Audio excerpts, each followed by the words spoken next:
Tarino Ossan here. Welcome back, everyone. It's been a long time. This is K, and this is Air Code. Am I K? Oh yeah, I'm K. You're It's been a K, long yeah, time. yeah. I even forgot my own name. Oh, yeah, you're K, remember? Today we are reviewing Fate Zero. The synopsis is about, it's just basically a battle royale between magician. It takes place, every couple years or so. Actually, not a couple years, like a couple decade or like a couple centuries. They summon familiars, usually from famous people from the past, like King Arthur. King Arthur, Joan of Arc. Joan of Arc? Yeah, or maybe even Hitler. Actually, we don't see Hitler yet, but who knows, right? Yeah, next idea. Yeah, I wonder what's gonna be his moveset. How about Trump? Oh Trump no. would be a good one. Oh, no, it's still too early. Yeah. It's still too early for Trump. Yeah, maybe give it 5-10 years later, then that's when you can start to summon him. Emperor Trump. So let's get to the plot. I like the show. For me, it's among the best that I've seen. My only complaint about the show is that some part they are dragged out for too long, and notably the part about Blue Bear. And he doesn't have a bear, despite being called Blue Bear. So where's that bear? Come on, man. It's kind of like a slow burn. It takes time to warm up. And it's only get heated at the end when all the weak guys, they are weeded out when they're dead. Yeah. When we only have the best of the best remaining, that's when it get good. Yeah. But it takes a long time to get to that point. Another thing I want to talk about is, we have the standard Urobuchi plot device that is revealed toward the end that the Grail is omnipotent but not omniscient. And that is kind of like a corrupted monkey's paw. And one thing I like about the show is that it questions utilitarianism. Because everyone can say that they prefer to save the majority over the minority and doing for the greater good.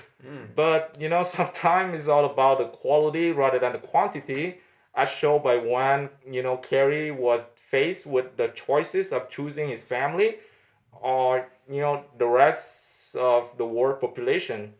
And I think most people, when they are faced with those choices, they would pick the one close to them, the one the family, rather than complete strangers. And as we know, Kerry did not do that because he's too noble for that. And that's why he's the hero and not me, who is an average Ossan. Yeah, because I'm not that noble.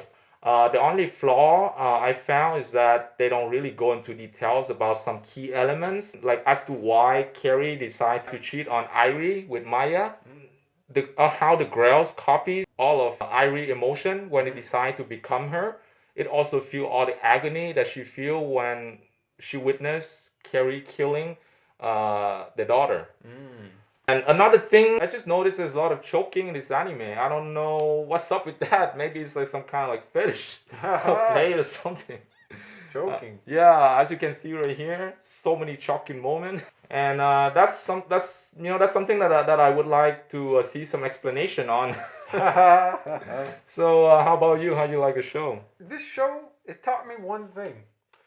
If the first episode starts off with a couple people walking and talking for like 20-30 minutes, I'm out of there. That was one of the worst first episodes I've ever seen. That, to me, unwatchable. Walking and talking. Remember they're walking around in a circle like that? What was that? Who does that? Why? Why do they talk so much? Like, it's too much talking. Yeah, you gotta explain dialogue. the lore. Gotta explain the power. It's like, come on, just fight already, man. Stop keeping me in suspense. And it goes a little like beyond like what I'm used to, Yeah. But I think if you're into more of the dialogue, more into that stuff, you'll like that aspect of it. It didn't give me any closure. It's like you guys are fighting for something, but then no one gets it. It's a setup, man. It's a prequel. It's set up for the for the main series. Steak in the kitchen. Not only that, but I had a huge issue with like those two characters. Like everybody's waiting for them to fight at the end. Okay, that fight was terrible. The final blow, it doesn't even show it. It doesn't show. I've been waiting for them to fight, and then the final blow, it doesn't even show you who hits the final blow. But those are my issues. with the story. Let's move on to character development or characters. What did you think of the characters? Well, when you talk about characters, gotta bring up Irie. She's definitely the moe token of the show. She's cute. She can talk, and that's why I like her better than someone like Nezuko.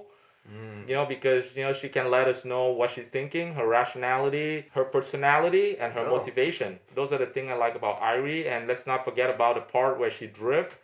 She does the initial D with the car where she's drifting. Remember that part? My fucking God. I think it's just a reference to initial D.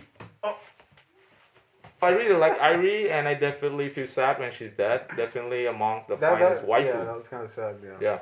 As for Ilya, the daughter, she has a lesser role in the show compared to the main show, but she adorable nonetheless. And it also makes me feel bad when Carrie has to kill her, because it makes me feel that Carrie definitely has the perfect wife, the perfect daughter, the perfect family that any man would love to have. And of course, Alexander, he's an absolute bro. I really love the relationship, the friendship that he has with Waver. Definitely, like friendship goals. Those two. Yeah. And as for the main character, Carrie, aka Kuritsugu, he is also a tragic, hero. He does whatever it takes to win, which is very unusual. That we don't really see that type of character that often. And for me personally, I can relate it to his mindset, but what I don't agree with is his attempt to do anything for the greater good, because I'm unable to sacrifice my family for that. Yeah, I think you're the true anti-hero. Yeah, maybe it's me. I'm the Dark Knight. And another one is Uncle Kariya. He's same. He's willing to sacrifice his life for another woman who belongs to another man. So as such, we can refer him as a tragic simp. But yeah, I feel bad for him. I do think that he could have walked away from everything, but he decided to stay and screw over his life for someone else's child. So may he rest in peace and join Okiball, a simp camp. Because Okiball also has the same issue.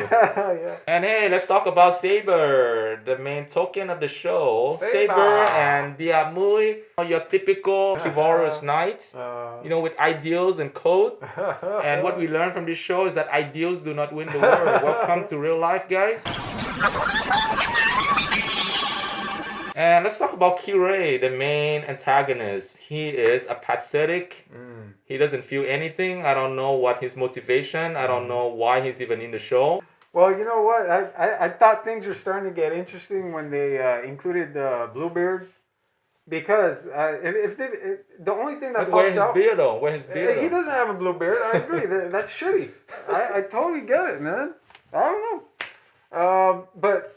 I thought this show was getting interesting when that character came out, because the one shining thing about this show for me was that I haven't gotten scared or jump startled in a long time for anything in a long time. But there was that part where Bluebeard's he tells the kid, "I'll let you go free." Remember that part?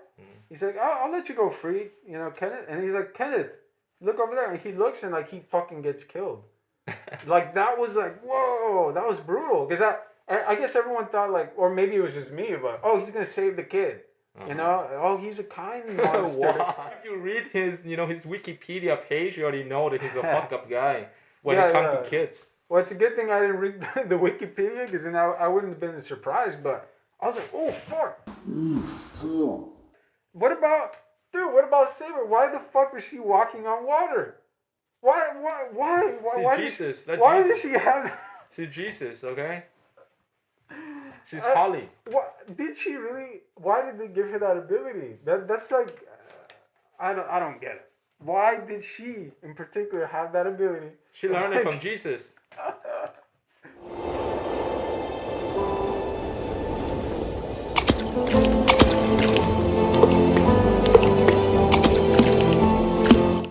But yeah, in the end, I didn't really like anybody. Alright, let's talk about the better part than the art. How you like the art? The art, fantastic. I mean, you can't say anything bad about UFO Table, right? Yeah. Fantastic. Oh, wait, phenomenal artwork. And another thing is this show, man. Do you know when it came out? You mentioned 2018? No, 2011. Oh, 2011. 9 years ago. Wow. It's actually 10 years now that it came out. And to think that that's something that come out over, 10 years ago is better looking than the most currently airing anime show, that's insane. When you bring up about Lancelot, dude, I think he's my favorite character when it comes to fight scenes. Like, pretty much all the good fight scenes always involve that guy. If you watch it carefully, you notice that he doesn't. Because why? He doesn't talk. The guy only grunts he and he just fight. Shit, right? Yeah. Fucking shoot. Yeah, he just fight, man. He doesn't talk. That's I think that's the key. That's ideal. Right? That's ideal. So for me, it's a 10 over 10. If any one thing, there's anything better, then let me know what show is better looking than the show. I dare you. Last part, music. Oh yeah, it didn't stand out too much to me. There may have been one piece in there that I found kind of interesting. Maybe it was like the main theme, but that's about it. And then that main theme is kind of where you get to hear the resemblances of the Madoka stuff. Obviously, it's like nowhere near Madoka epicness. So it was okay. The music was okay. Yeah. I'm not a fan of the opening and the ending song of the show, but I do love the BGM. The BGM is epic, especially the one that involved Iskandar and Gilgamesh. The fight, that the music in that scene where they summon the noble phantasm. Oh yeah, that is perfect. That's a sick one. Yeah, that's a sick one, as well as the fight between Kirisugu and Kirei. Dude, very epic. Yeah. Very epic. So overall for this show, I give it a 9.5, round up to 10 because I love it a lot. This is a fantastic cast overall. It has gorgeous art, beautiful music, mind-blowing story. What else do you ask for? So I highly recommend it for anyone looking for a show with a tragic hero, with a mind-blowing story toward the end, with a fantastic twist. That's gonna be your show. I wouldn't recommend it to my best friend. No, my cat. I wouldn't recommend it to my cat. Sorry, man. I already watched it, so I recommended it now. But I think we provide two good perspectives. Yeah. But something fun, right? I think we already wrapped up all the Urobuchi stuff. So would it be cool to kind of rank his work? Hey, it's not over, Is it man. not time No, yet, it's or? not over. What? You still have 2 more. Well, all right. So maybe next time we'll rank our. Next time. We're not done yet. You're right. All right. That wraps it up for Fate Zero. See y'all, everybody.